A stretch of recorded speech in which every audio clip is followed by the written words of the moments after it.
Folk don't know how blessed you are. I said people don't know how blessed you are because people don't know the God that you serve. That's the reason when man say no, if God said yes, you keep pursuing. Cursed is the man who does not obey the words of this covenant. Remember, faith is living by the what? Word. Look at it here. When God gives the prophet a word and you don't live by that word, you inherit a curse. I don't know why all this wrong happening, all this bad taking place. Sometimes that bad is not a trial. That bad you have inherited because you didn't obey the word. See, if God tell you to step, but you look at your circumstances and you don't step, you're going to regret not stepping. Because it was God that told you to. Sometimes you see trouble, but God say step anyhow. And when you don't step, later on you will inherit a curse because you remain still when you should have moved. God wanted his people to know this how things work. Don't be afraid of how they look. Tell them. Tell them. Because you know a lot of preachers be afraid to tell you if you don't do the word, you curse. I heard somebody say one time, we shouldn't be using that word in the church. Curse. What? It's all in the Bible. You wonder why bad happening to a lot of people? They cursed. They have not been doing God's word. Now, of course, you got some folk, they're going to say, well, I just been having a string of bad luck. That's a curse from not what? Obeying the word. Don't look like that. That's true for me. If I don't obey the word, I'm going to inherit a curse. I love how God chooses to speak through people. And I'm getting some look by some of y'all like, well, he speak to me in an audible voice. I hear his voice. You better come on here now. And you say, well, why he do it that way? Because he God. A lot of time if God want to get something to his people, it's him who chooses to use an anointed vessel to say what need to be said. See, God ordained leadership. And you may be in church, but you don't like the way God has chosen to do something. That's okay, long as you apply. Long as you do what he say. I mean, understand what I'm saying? You have to understand that because when you come to church, you have to be intelligent enough to look and know that God is using pastor to say such and such to us. And so, though I'm speaking it, you receive it as coming from who? God. Now notice what he said. Thus saith the Lord, but he's saying it through the prophet. Cursed is the man who trusts in man and makes flesh his strength. Do you see it? Tell your neighbor, if you trust fully in anything or anybody other than God, tell that person you're bringing a curse on yourself. How many say it? And know up front, there are some intelligent people out here. There are some very wise and smart people in this world. But you are not to trust anyone fully saving who? God. If you do, you invite a curse. So you have to teach like this because a lot of us, we were raised, and I can deal with it a whole lot of ways, but I'm led to deal with it in two ways right now. We were raised, some of us, to the point to where what the doctor said was right. Some of us were raised to the point where you don't question the doctor. He come in, the doc come in and say, you got something, you got it. Shut your mouth and deal with it. That's how some of us are raised. Like the doctor's word was like,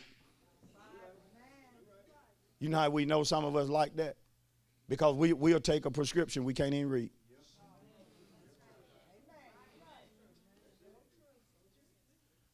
Doc will say something hurting on you, and you won't even ask him to explain it. But if I tell you to do something, you want to know A through Z why you need to do it.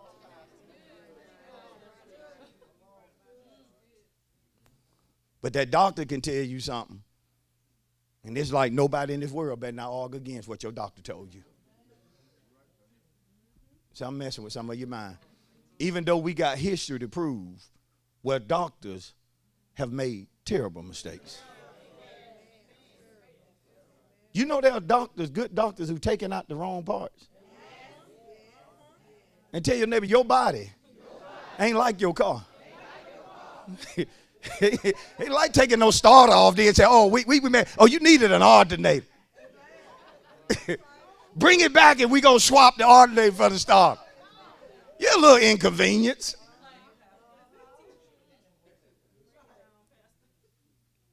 But taking a kidney,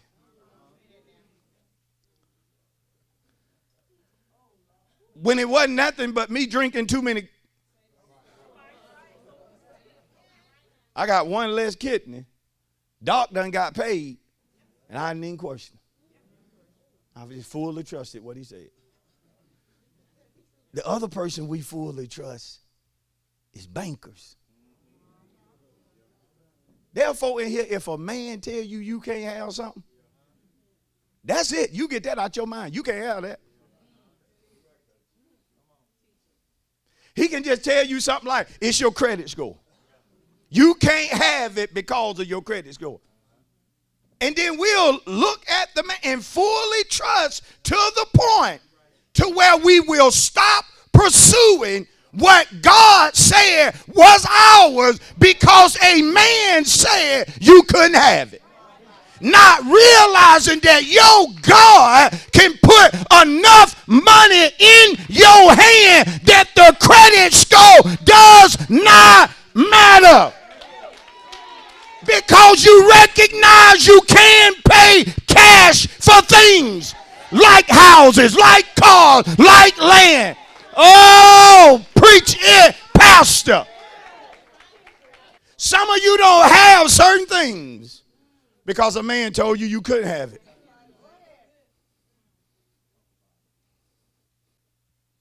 Come on now, you God. Well, we don't see where you make enough. You know what I tell folks when they tell me stuff like that? You don't know what I make. You know what I'm putting down. But I ain't going to tell you everything. Woo-wee. Folk don't know how blessed you are.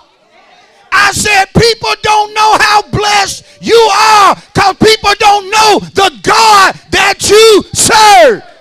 That's the reason when man say no, if God said yes, you keep pursuing. That's because you fully trust who?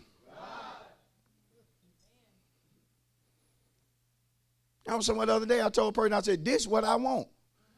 This is what I'm going to get. And basically, bottom line to it, well, he was like, no, we can't do it. It can't be done.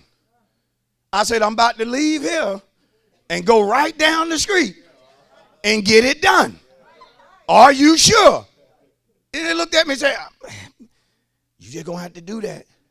I went right down the street. Y'all ain't listening.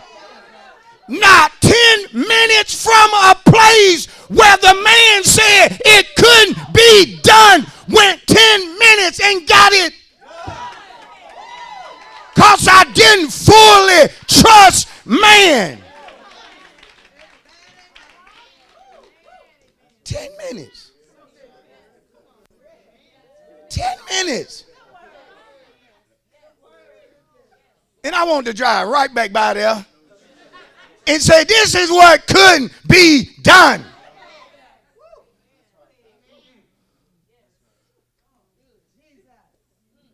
I'm not going to live a cursed life because I won't fully trust God. I'm telling some of you, certain things didn't work out, but listen to your pastor. It did not work out because it was not the season. It did not mean it was not yours. You were trying to move in the wrong season. Oh God, but keep trusting God fully. And what you once got denied for, you're going to get something better than what you were rejected trying to get. Oh, somebody should have jumped on your feet, gave God a praise, receive it as being his word. Can I preach it right? Some of us folk told us no, we're not only going to get what they said we couldn't have, but we're going to have 6 or 7 of them. God, I'm getting happy up here. And somebody saying he a prosperity preacher. I serve a prosperous God. Why should I not prosper? Why should I not do well? Folk who fully trust God get houses they didn't build. Come on. God didn't intend for us to work for everything. He intended to do something because we please him. I'm going to do it because she pleased me. I'm going to give it to them because of how they've been trusting me. Be seated. Tell your neighbor, those things only happen in the realm where you fully trust God.